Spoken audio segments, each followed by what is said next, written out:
Welcome to the Gray Area. It's your man Kevin Gray of 105.3 The Fan. You can catch me on the weekends with my partner Will Chambers on Saturdays 10 a.m. to 2 p.m. and on Sundays from 9 a.m. to 1 p.m. with my partner Chris Arnold, the two-time Hall of Famer.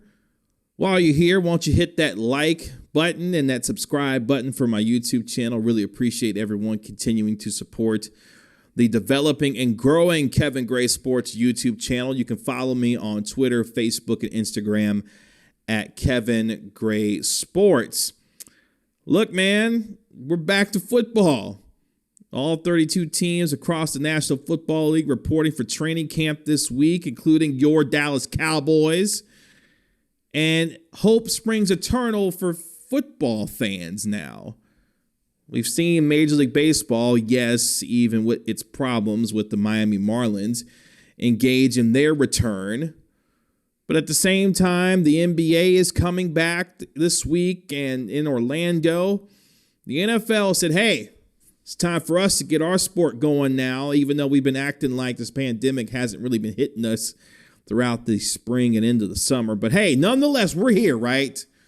Football is here, and for these 32 NFL teams, including the Dallas Cowboys, there's tempered excitement about what this season could be if it gets finished, starts on time and gets finished. But at the same time, look, for the Dallas Cowboys, expectations, pandemic or not, haven't changed. It's about delivering a Lombardi trophy, the sixth Lombardi trophy to this franchise, something that has not happened for the better part of a quarter century. And while there's been highs and lows throughout this offseason for the Cowboys, whether it be CeeDee Lamb unexpectedly falling to the Cowboys at the 17th overall pick in this year's annual selection meeting, or to the lows of Dak Prescott, Dakota Prescott, not getting a contract done that would allow him to be the franchise quarterback for this team for years to come. He's going to play this year on the $31.4 million franchise tag. And who knows if the Cowboys will tag him next year. But hey, we'll worry about that when we get there at the end of the 2020 NFL season. For now, this team, who has a new coach for the first time in a decade, as Mike McCarthy is taking over for Jason Garrett, have the kind of expectations, yes, that haven't changed, but look a little different now that there's a new head man for this team. Mike McCarthy has brought in experienced coaches all around him, whether it be Mike Nolan at the defensive coordinator position, Jim Tom Sula as a defensive line coach, Maurice Lindquist. All up and down this coaching staff, there's a lot of experience. And one name that's going to be really under the microscope this year, especially on this coaching staff, is Kellen Moore. Will Kellen Moore be fully unlocked this year under a Mike McCarthy offense? Will he be allowed to have the kind of creativity that we think he has to allow him to develop this offense that's going to have a ton of personnel in important skill positions that are really, really good? CeeDee Lamb, Michael Gallup, Amari Cooper, Tony Pollard, and don't forget that dude Ezekiel Elliott back there in the backfield too. Can Blake Jarwin be the kind of tight end that vertically pushes the football down the field to make the kind of plays in the passing game that we've seen from him in flashes throughout his time in Dallas? And more so than anything, can this offensive line, with the questions that it has at the left guard position with Connor McGovern and Connor Williams, all the Connors, can someone take the reins of that job and to help strengthen an offensive line that has seen a massive departure in the middle in one Travis Frederick, who, yes, was a Pro Bowl player last year, but due to his autoimmune disorder, wasn't the same player. And it's heroic enough that he came back to play last season at the level that he did to become a Pro Bowler. But he has decided to move on into retirement. So congratulations to Mr. Frederick for moving on to the next phase of his life. But at the same time, can Tyler Biadasz, the Wisconsin center, or Joe Looney take the reins of this center position and really become the anchor in the middle for a really good offensive line that still features a future Hall of Famer in Zach Martin, one of the best right tackles in all of football, and La'el Collins out of LSU, and a perennial All-Pro and Pro Bowl player in one Tyron Smith that, yes, at 29 years of age, a lot of folks around the NFL still consider as the game's best left tackle. Can he find himself being healthy enough to be as consistent as he has been throughout his near decade with the Dallas Cowboys? And then you start looking on the defensive side of the football, where I believe the most questions lie for this particular football team, especially going into 2020. A defense that's going to be under the tutelage of Mike Nolan. Gone are the days of Chris Richard and Rod Marinelli running things in draft rooms and all the archaic ways that this defense got after its business. Beat your man. All of those things that you have for the Dallas Cowboys defense. Those days are gone now. And hopefully, there's some more creativity, some exotic blitzes, and some things that will make you go, I like that. We'll see if Mike Nolan brings that. And Jim Tom Sula, who's going to be shepherding a defensive line that's got a lot of talent in it, albeit at different stages of their career. A guy, DeMarcus Lawrence, for example. Yes, he's going to be playing for the Dallas Cowboys in 2020 after there were concerns that he would not play the season and decide to opt out due to the pandemic. But he has decided that he's going to play. Can he bounce back from a sacks standpoint and deliver more than the 5 sacks that he had a year ago? Well, you say, Kevin, it's not necessarily all about sacks. I know. Trust me. I know. But at the same time, you don't get paid $21 million to have 5 sacks in a season. I think he'll have a lot more opportunities to get after the quarterback because of what's in the middle. Gerald McCoy, Don Terry Poe, Tyron Crawford. Yes, I know Poe and Tyron Crawford opened up on the PUP list, but at the same time, dealing with offseason surgery. Hopefully by the time we get to week 1, those 2 talented individuals will be part of the defensive line depth that we believe has been created for this Cowboys team during this offseason. They drafted Neville Gallimore out of Oklahoma. And then, of course, you've got Aldon Smith. Antoine Woods has re-signed. But if Aldon Smith, the guy who's been out of football for nearly the last 5 years, who we saw when he was in San Francisco on his way to a Hall of Fame career, be derailed by personal tragedy, has now found himself making what he hopes to be an ultimate comeback as an NFL defensive lineman. And if he can do so, be one of the best comeback stories that the league has seen in a long time.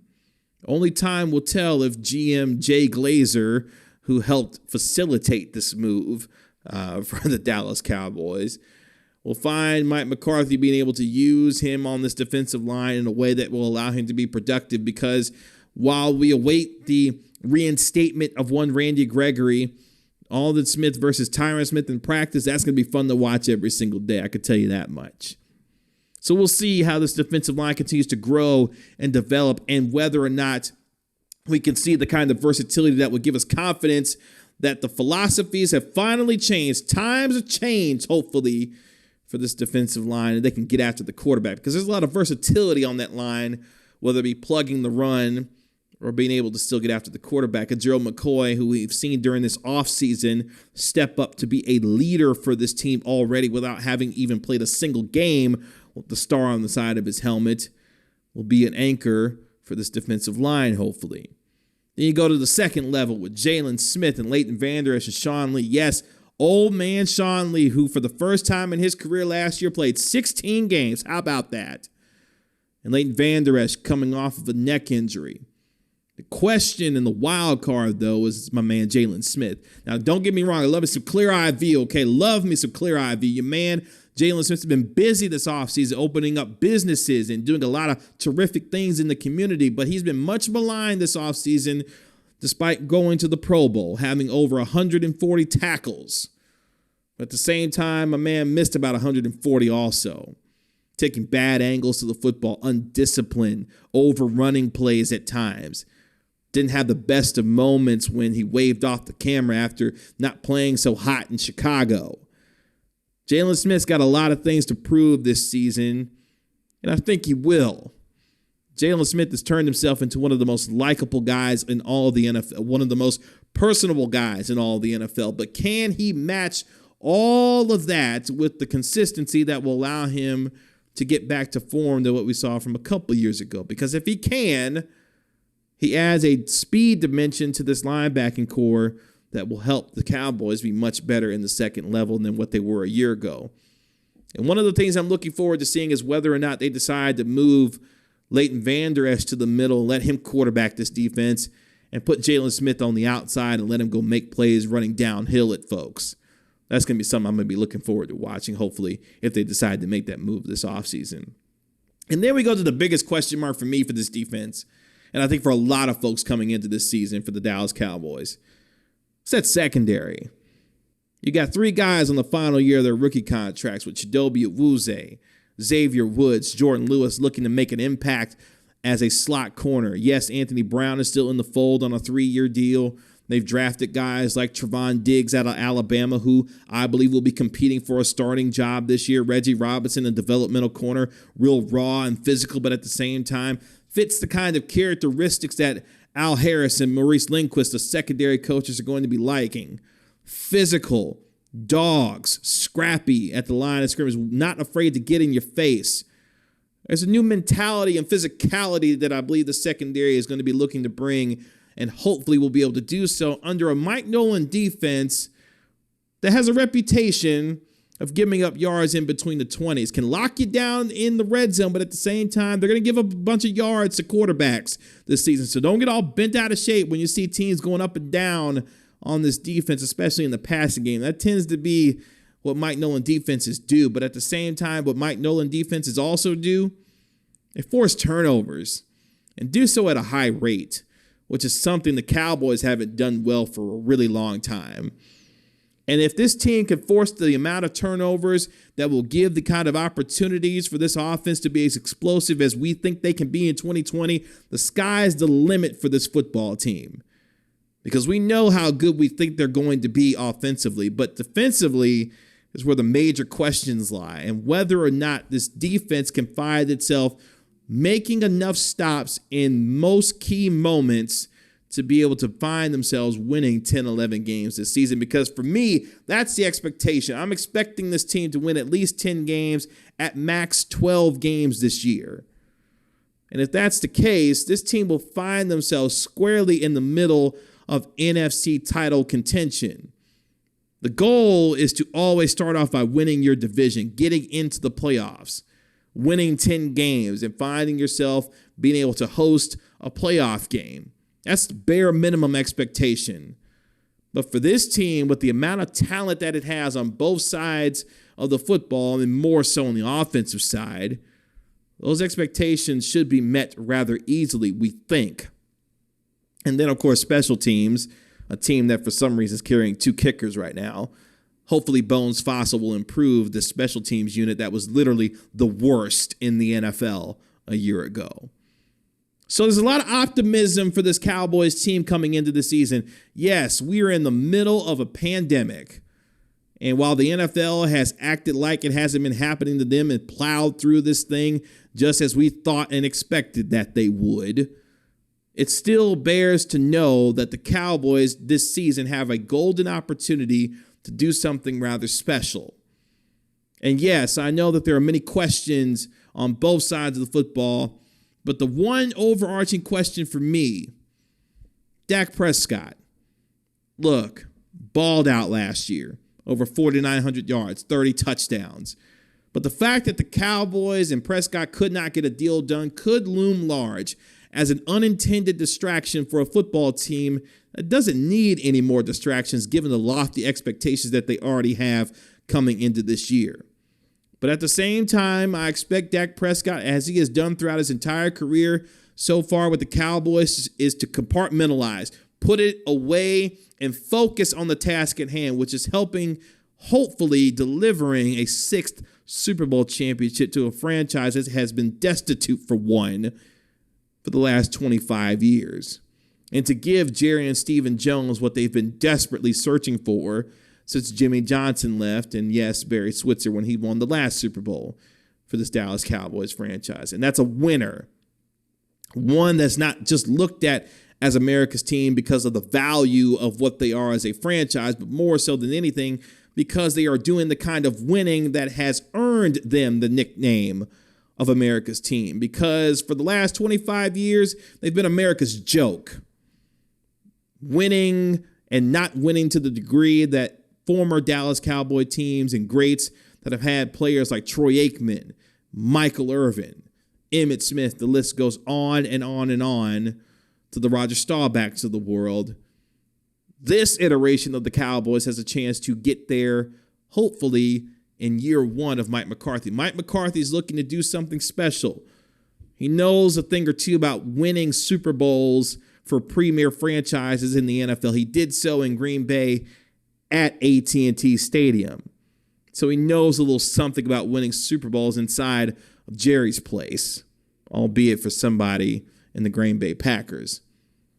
It's one of the reasons why Jerry Jones brought Mike McCarthy in, a championship coach with the experience to be able to lead a talented roster that has expectations galore going into this year. It is going to be incumbent on Mike McCarthy to meet those expectations, and hopefully the Mike McCarthy project that we saw and the evolution that we believe that in the transformation that he has gone under this offseason, hopefully those things from a game management standpoint, from a player relationship standpoint, all the criticisms of Mike McCarthy, hopefully those will be alleviated rather quickly, because this time is different, hopefully. Jerry Jones did something that he thought he would never have to do. He had to let go of one of his sons, and that being Jason Garrett. By the way, Joe Judge, good luck with that thing with Jason Garrett, that potential hostile takeover out there in New York. Yeah, good luck with that. But at the same time, Jones finally, after a decade, let Jason Garrett go. After he wasted the prime years of some of the best players of this franchise, from DeMarcus Ware to Tony Romo to Tyron Smith. It's a new day for the Dallas Cowboys, but at the same time, a new day hasn't changed the expectations of America's team. And that's Lombardi Trophy or bust. And in a season and an offseason that saw a quarterback not get his deal done, that saw a new number 88 rise into the 88 club and one CeeDee Lamb, Cowboys have a golden opportunity to do something special. And hopefully, for all involved, Cowboys Nation who have lined the pockets of Jerry Jones for the better 25 years and have not been delivered a championship despite all of that money and that fortune that Jerry Jones has made, are hopefully going to see something special for this Cowboys team this year, and that's a winner befitting of America's team and not America's joke. We'll see how this season turns out. But you'll know it'll be interesting. It'll come with a lot of fanfare. But hopefully for Cowboys Nation, it'll finally come with the Lombardi Trophy being placed inside of Jerry's office for a 6th time. You can follow me on Twitter, Facebook, and Instagram at Kevin Gray Sports. Be sure to like and comment on this video and subscribe to the Kevin Gray Sports channel right here on YouTube. And until next time, this has been The Gray Area. Peace.